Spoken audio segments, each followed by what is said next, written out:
Hello guys, and well, this isn't actually a playthrough, this is just me having a thought. So, looking at the scenario that I found once again in Revolution to Siege, as I do come back to this game every now and then just to improve on my abilities and just to try some of the scenarios. And I have just noticed the Drang Nach Utzen. Utzen. The desire for the East, basically. The desire for the East scenario. So this is an alternative history scenario that is included with the game, and this is basically a Central Powers winning World War One scenario, which is quite interesting, actually. And it is, right, well, I'll read it for you here then, shall I?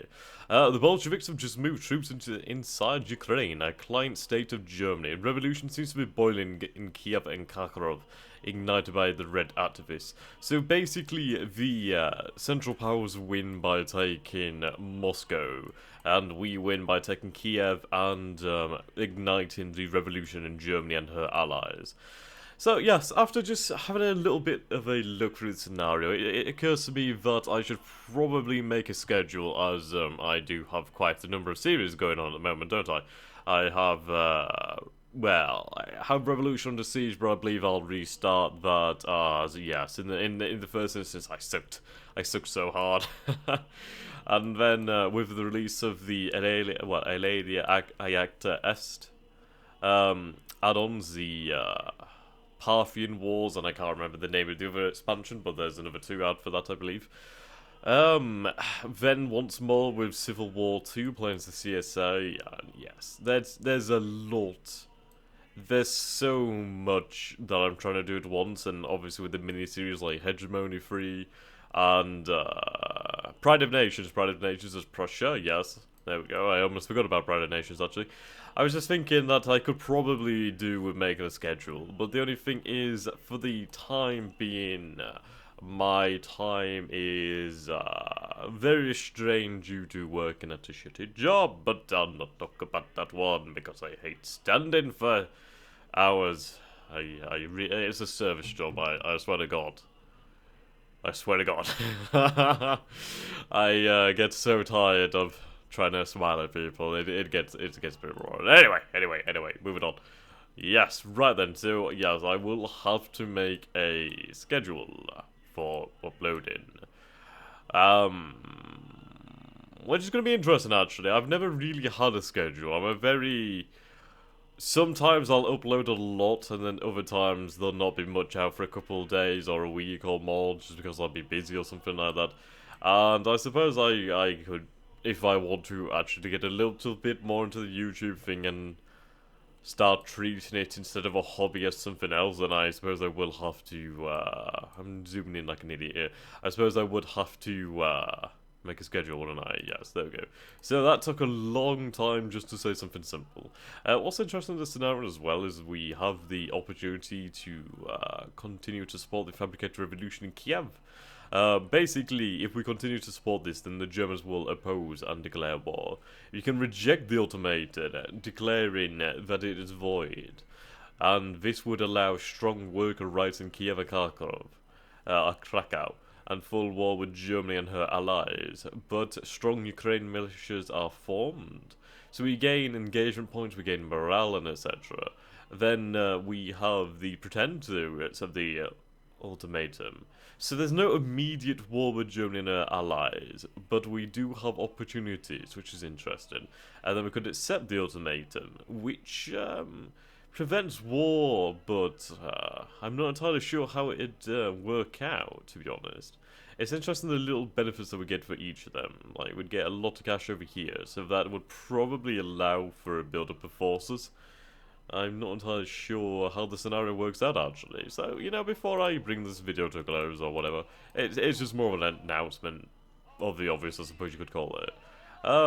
We'll go for reject the ultimatum. Yes, you can see here, well, our objective would be Kiev. And we have quite a number of armies, actually. This is in 1921, late January. So let's take a look over here. Obviously, we have access to tanks and armoured vehicles, which is quite impressive. Yes, and this time, well, he's not a good example, but let me find somebody I could organise to show off my improved geode abilities. Ooh, I could actually, yeah, there we go, could create a corpse there. There we go, we have a corpse. Ah, avoweth impressed. I believe you are. Okay, fuck it. There we go. Right, yes. He could be made into a corpse commander. Ooh, we have a Tachanka. Except I have no troops in that army, so yeah. Okay.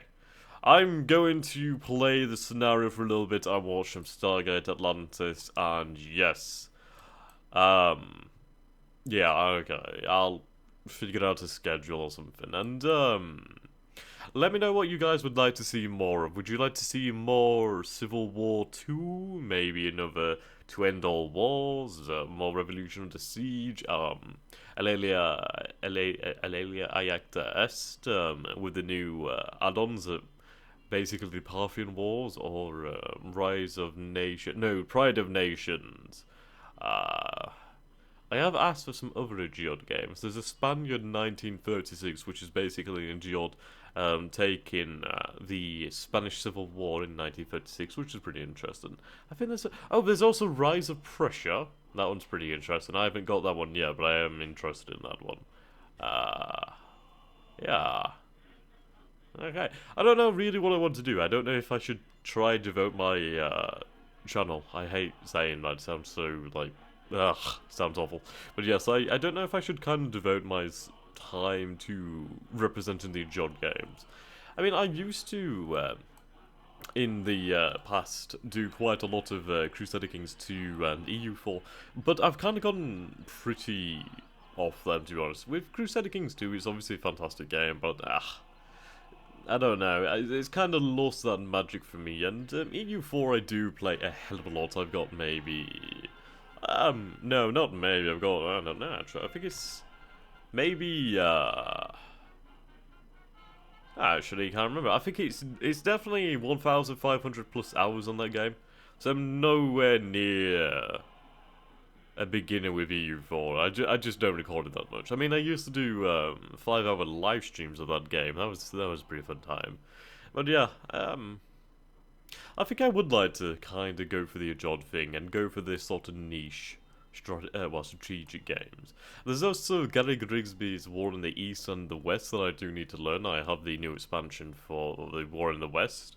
There's also the Battlefront games. No, not the Battlefront games. God damn it. The what is it? What is it called? The God damn it. The Battlefront games.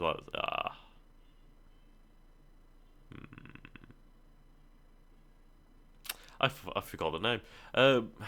Combat mission. That's it. Combat mission. Yes, there's also Combat Mission Fortress Italy and etc. I am thinking of getting Black Sea. I do like the look of Black Sea. That's a very interesting game. So yeah. This video's kind of run on a little bit longer now. I don't know what I'm gonna say. So until next time, guys. Thank you, and let me know what you think about what I should do in the future. Yes. See you next time. Yeah.